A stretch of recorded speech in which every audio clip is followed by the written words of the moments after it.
So Sharon. So I would also like to add my thanks to BCRF. The research that I've been working on through BCRF is a little bit different. A lot of you might not know this, but men can also get breast cancer. This is not common. It's about 1% of all cases of breast cancer that occur in men. And because this is such a rare disease, it's very, very difficult to get any kind of funding to study at all. And in the past, there's been minimal research in this field. I see also in clinic most of the male patients with breast cancer that come to MD Anderson. And I can tell you there's a lot of frustration on the part of the patients in the past that nothing was ever being done to address this small but real segment of patients with breast cancer.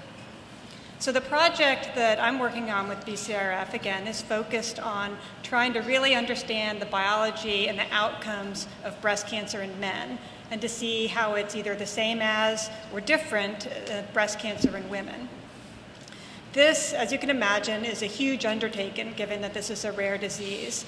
And so our project has been a large international collaboration. It's a three-part project, and we're finishing up the first part now.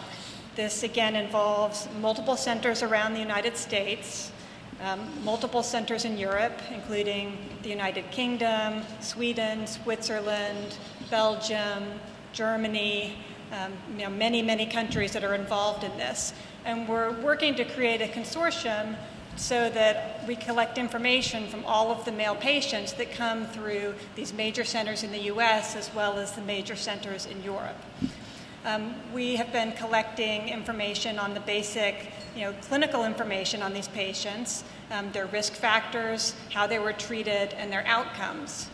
We're also collecting tissue specimens, so pieces of the tumor itself to be analyzed in either a central lab in Europe or in the United States, so that we can really get to the heart of the matter and understand the biology of the disease and what's driving it.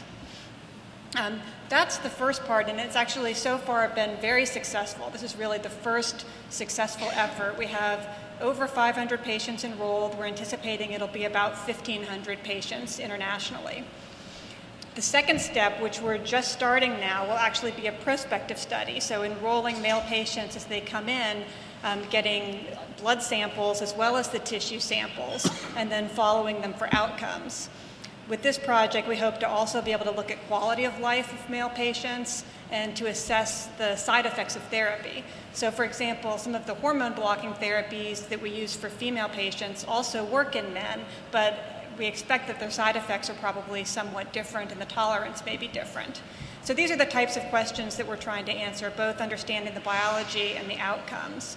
And our hope is with the second project, if we can successfully set up this network of centers, we will follow and see how many male patients come through these centers. And if there's enough, then we may actually be able to launch the first prospective clinical study for these patients. So this, I would really emphasize, would be absolutely impossible without BCRF. This is a rare disease, a rare subset, very difficult to fund. But these are very real patients that are sitting in my clinic that want to know the best way that their cancer is treated. So again, thank you to BCRF for the funding for this. That's great. Thank you.